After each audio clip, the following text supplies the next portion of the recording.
Good morning, everyone, and welcome to another webinar by MAPAL Group. Today, we'll be talking about hospitality employee engagement, which is a hot topic, especially given we have more than 500 people registered to this webinar. More specifically, we'll be talking about engaging and building leaders within your organization and what impact does this have to employee engagement in general. If you have any questions to our amazing guest, please let us know by writing in the comments, and we'll ask them. So before we go to the questions, Katarina, could you introduce yourself and tell us a little bit about your role in Pain Quotidien? Hi there, good morning, and thank you so much for the opportunity and for having me. It is a real pleasure to be here. So my name is Katarina, and I'm with Pain Quotidien for just over a year, and I am heading up a HR function in here, been in hospitality for, well, long time, and in HR roughly 10 years. And I think as many people in hospitality, I have initially thought that it's just going to be a short sort of stop. And I have fallen in love with the job. I feel that I've learned more about people, about connections, about myself in hospitality than I did in 7 years in academia. And I've never looked back. This is awesome. I mean, hospitality is amazing, working with passionate people and being able to really make your guests stay is, I think, why most of us love hospitality. So what does employee engagement mean for you and in Pain Quotidien more generally? Right, that is an excellent question. So, and I've been thinking about it, of course, in preparation for today. So what does that mean to me is that I love my job, even in difficult situations, even when my day is going from 10 to 5 very quickly, when I have to make difficult decisions. I feel engaged when I know that I have good support network around me, when I know that my colleagues are there to support and challenge me, that they hold me accountable, but they are very kind and graceful with their feedback. And I would like that to extend to a wider organization. Now, that's challenge. That is a difficult one. And I think I would be lying if I said that we've nailed it and completed, box ticked, moving on. And I think the trick with the engagement is that it's not an initiative. It is not a text box exercise. It's something that grows, that changes, that evolves, and it is never ending process. That changes, evolves naturally, like we people that form the company. Okay, and what are the initiatives you're taking in Pain Quotidien to make sure that it's spread across the organization and everyone understands it the same way and everyone is doing the same thing? Mm-hmm. So it really starts with strong leadership. And I have to say that I was in a quite unique situation because I took over the business after quite a rough period of time when not only the COVID hit, there was also an administration in a previous Le Pain Quotidien. So many things have changed, many things were not happening, not taking place, excuse me, over a period of time. So there was quite a lot to implement, and we've started with systems and softwares, if you like, that would make managers' life easier. So the time they save, they can spend with their teams, and a real effort is put on their development, their ability to lead. And what that means is, people work for people. That is so true. But leaders won't grow on trees, and sometimes even people with bit of hesitance whether they can do it, can become great leaders with the right support, right examples, an environment that allows them to grow. And that's actually a great learning from my 1 year in the company, is that we are more successful with the internal development and promoting our people internally than external recruits. Mhm. So we've run a few sort of mini studies on sites that had external people coming in versus the ones that were promoted. And after a year, it's clear that internal progression is something that's going to work for us. So that's a strong leadership. Communication, we are working on our engagement via transparency communication, whether that's in bakery, so by having regular team meetings, management meetings, or our newsletters, regular visits, just having catch-ups, talking with managers. We've run multiple engagement surveys. We'll continue doing that. And then it's a cute, fun stuff that people love, and that's rewarding them. Actually, that came out of the survey, something that we're not doing often enough. And I think that's fair, because sometimes we just get so focused on what we want to achieve and how quickly and what results we want to see, that we forget about that basic human experience, about wanting to belong, being recognized, being appreciated for who you are and your individual contribution. So we're doing more of that. And I think that's a really nice part of the engagement. Basic human experience. I love that. And I know everyone's like crazy about data these days. Do you measure it somehow? I know you do surveys. You mentioned surveys, but are there any other metrics that you measure to see how engaged your employees are? So as I mentioned, we do team surveys, and it was interesting. We had our sort of ground zero survey, and then we've done next one in 6 months' time.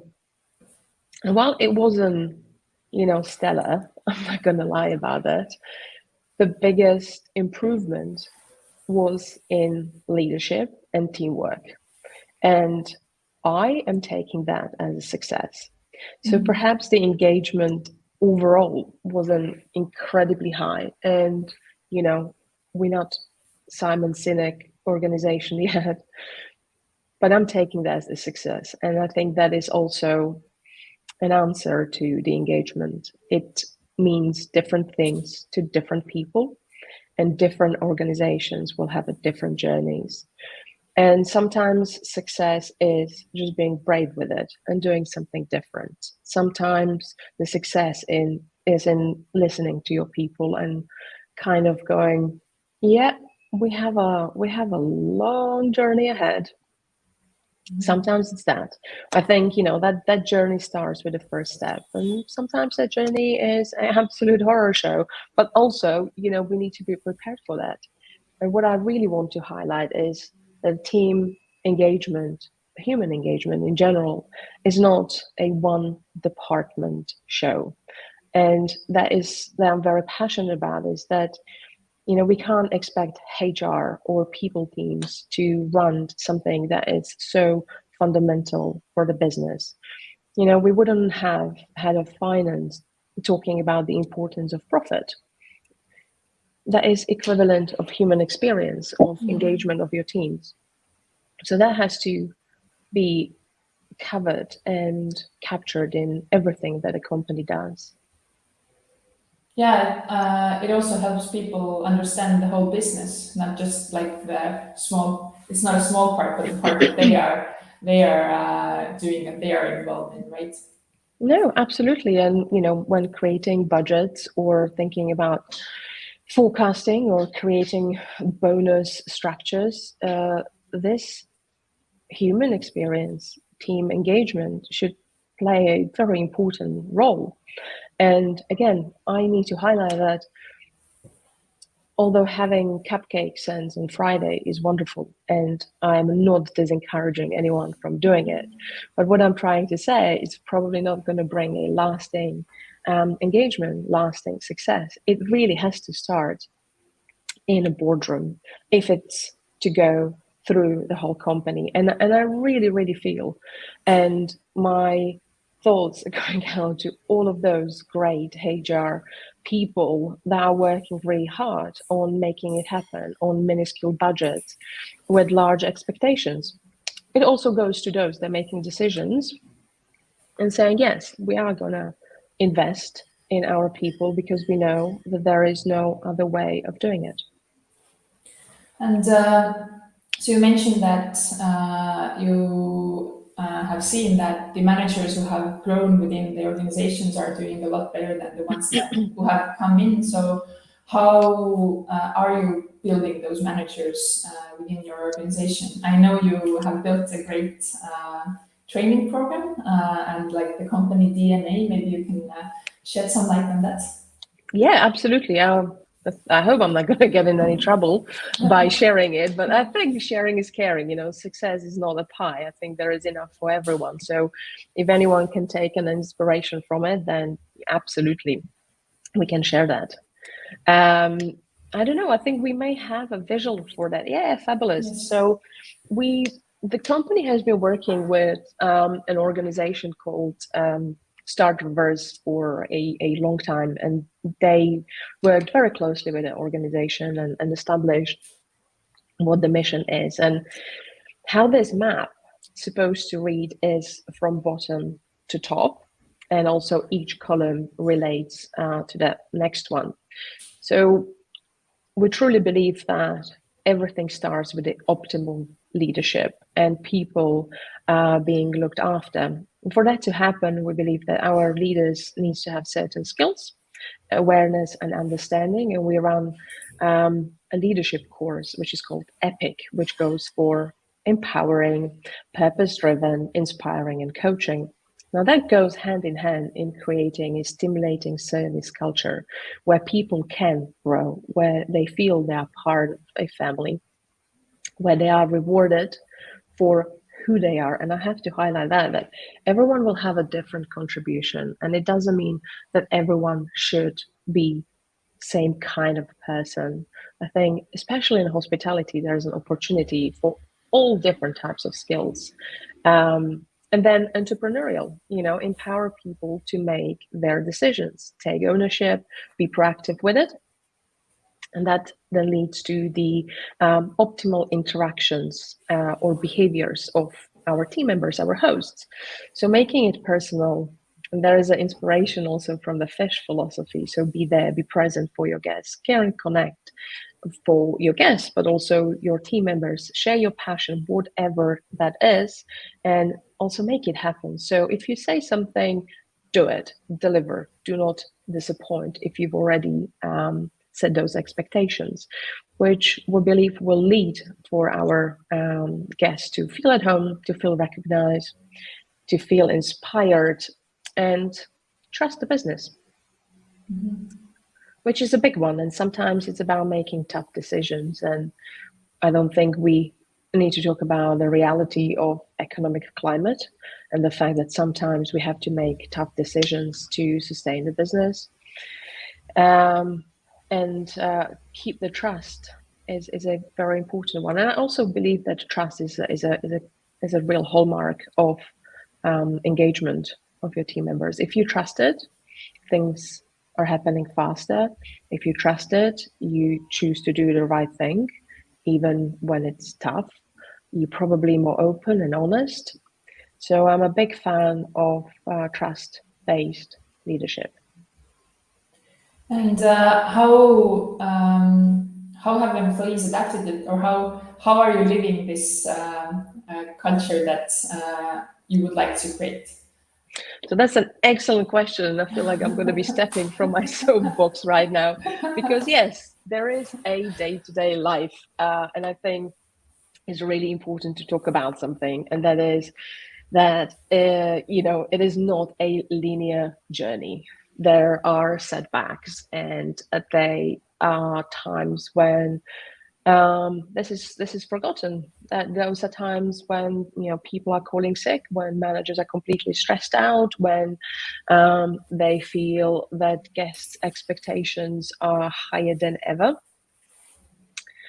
But also what's important is to stick with it, to be resilient, to understand that it just won't happen overnight. How do we live it daily also is that we're using our culture map as a reference point, whether that would be appraisals and reviews, whether that would be our scorecard, whether that would be our bonus.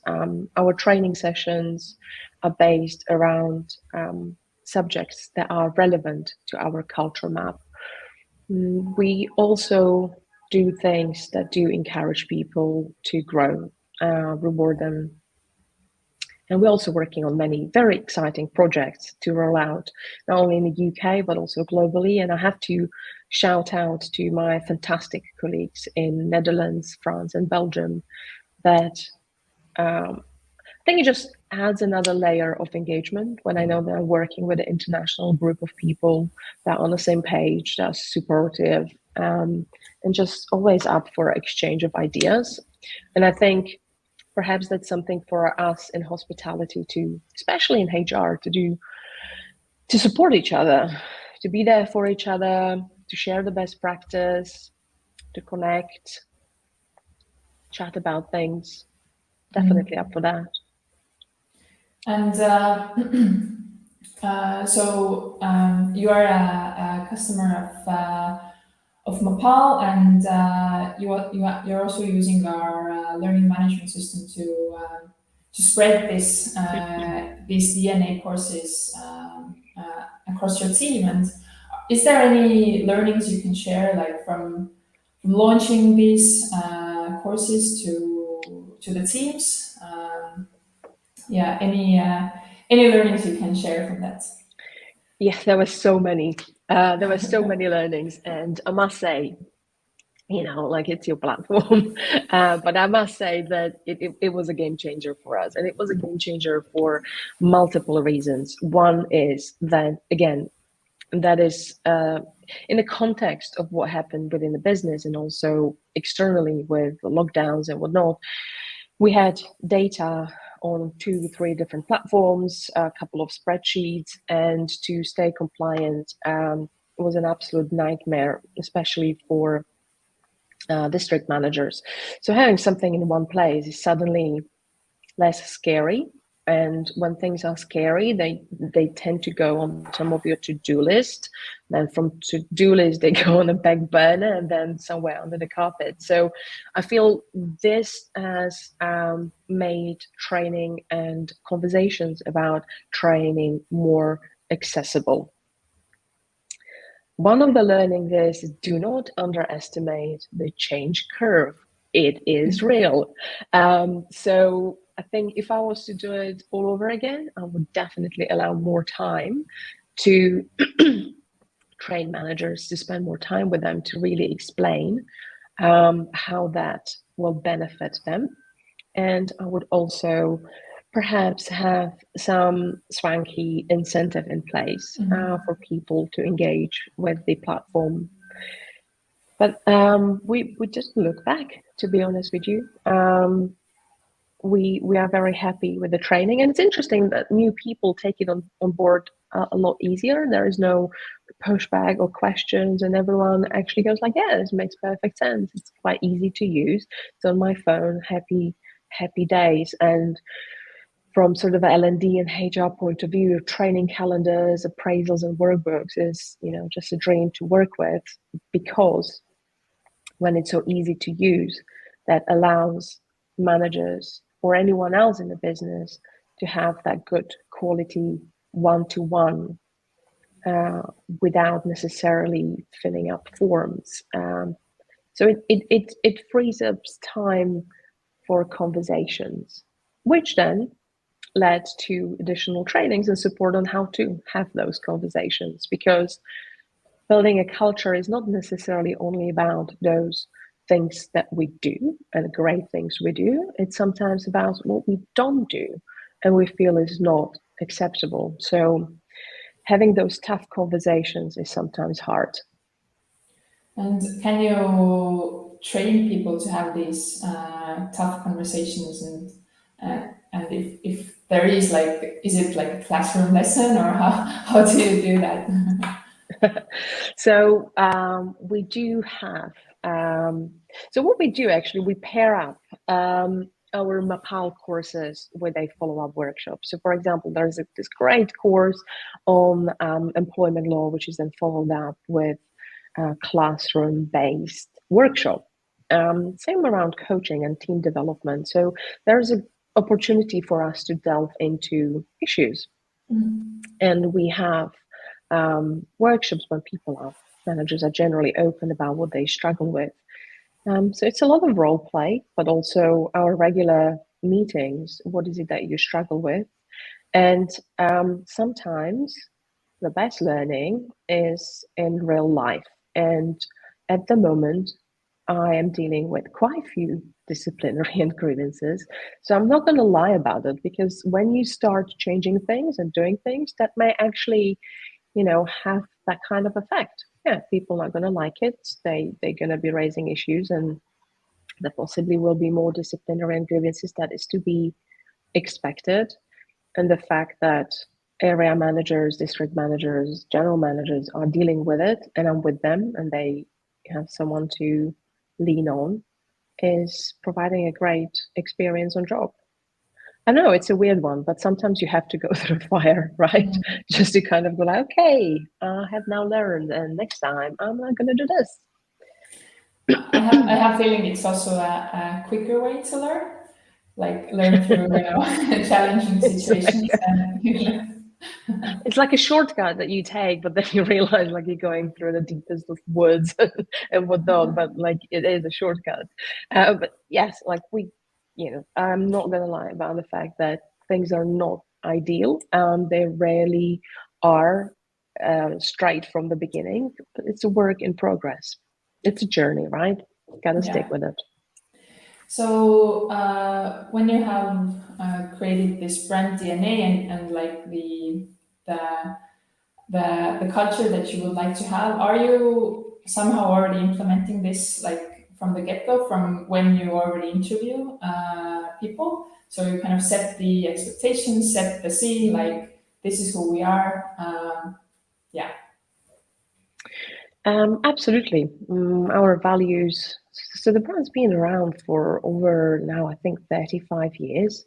So the brand is well established. I think as a company, we know who we are, what we offer, and what the scene is. And so that's great. It's not sort of forming. And again, our data suggests that people that feel close to our values stay, and they stay for a long time, and they grow and progress. So that's very helpful. And what is our big initiative? And it was an interesting one. We started, we failed, we failed. We feel like it kind of vanished. So we are now really, really focusing on the quality of the onboarding and the quality of that first impression. Because again, we thought if we're going to leave it with managers, it will be fine. And it was sometimes, but again, it has to be an effort from the entire team to make someone welcomed and explained what the business is all about and what to expect and who's who, and welcome them. That has to be done by a whole team for someone to really feel appreciated and welcomed. So that's our big focus, is a leadership development, internal progression, and the quality of that first 3 months that people have with us. Okay, and do you also somehow train managers so they because they are a big part of the onboarding process, right? Yes, absolutely. So it's not only sort of classroom training. We now actually, with my colleague Biagio, who is L&D manager, working on a workshop that's called People Care. And it's all about our teams and how to care for them and how to care about them. So that first hand experience is definitely with the management team. So they have their training, but we also have buddies in place. So buddies are our ambassadors, faces of the training, faces of the people. So work is done with them because essentially they are going to be working with our new starters on day-to-day basis. So we meet with them regularly. There's a regular touch base. There's a whole program in place for them to be rewarded for what they do. And they are the people that are then considered to be promoted. We also have that as a criteria. And I have to say that that's something that I'm taking from many years ago when I worked with an amazing group of L&D professionals in, at the time, company called Traegers. So shout out to all of them, because I do feel that to become a good manager, you have to have ability to train people and understand how people learn and how they progress and have that individual approach to them. Yeah, and as a newcomer to the business, I think it's great to have someone who's your buddy, who knows everything in the business, who, if you have a problem, who to go to, and like even like small practicalities, like where you can find some stuff and so on. Yeah, absolutely. Absolutely. And you know how it is when you are in a new place, even when you are meeting your friends in a restaurant and you're first one there to arrive, you don't know anyone. It's a space you've never been in, and it does something to us. We clench, we feel, oh, I'm not quite sure. So having someone to be there with you is incredibly important. And I'm going back to that human experience. We won't stop being humans when we get to work. We still have our hormones of adrenaline, oxytocin, endorphins, and all of those things are being released in response to something. So yeah, if you're going to be shouted at by someone on your first day, then that will impact your willingness to stay. Yeah, and I think we're running out of time. Oh no! Yeah, we have a couple of more minutes, but I can't see any questions so far. So yeah, I'm gonna wrap up with one last question. I know everyone wants to have some tips. So if you have any tips to share, what are the main things to share to HR people who are looking to increase the engagement in their company? Oh, I think that that's a tough one, and I would also appreciate any tips from fellow colleagues. I genuinely believe that if the outcome is to have engaged teams, that whomever is dealing with them have to have that at the forefront of their mind. So don't be, whatever words you want to insert in those dots when you're dealing with people. That's basically that. Just think about how you like to be treated and treat people accordingly. I know there are frustrations with lateness. There are frustrations with all sorts of things. Again, it's up to you how you address it, and it doesn't mean that it has to be fluffy. It doesn't mean it has to tolerate misconduct. Absolutely not. But knowing how to address situations that everyone can leave with their dignity intact is incredibly important. So remember the positive human experience, remembering the importance of leadership and management skills, and the fact that conflict should not be shied away from. If there is a conflict, it needs to be addressed. And again, for that, you need to have a skilled leadership. This is awesome. So we can finish by saying that be a kind person, be a nice person, and it's about the human experience. Thanks, Katarina. About a human experience and boundaries, for sure. Yeah. Thank you. Thank you, and thanks everyone for listening. And we'll see you next month with our new webinar. Thank you for having me. Thank you. Bye bye.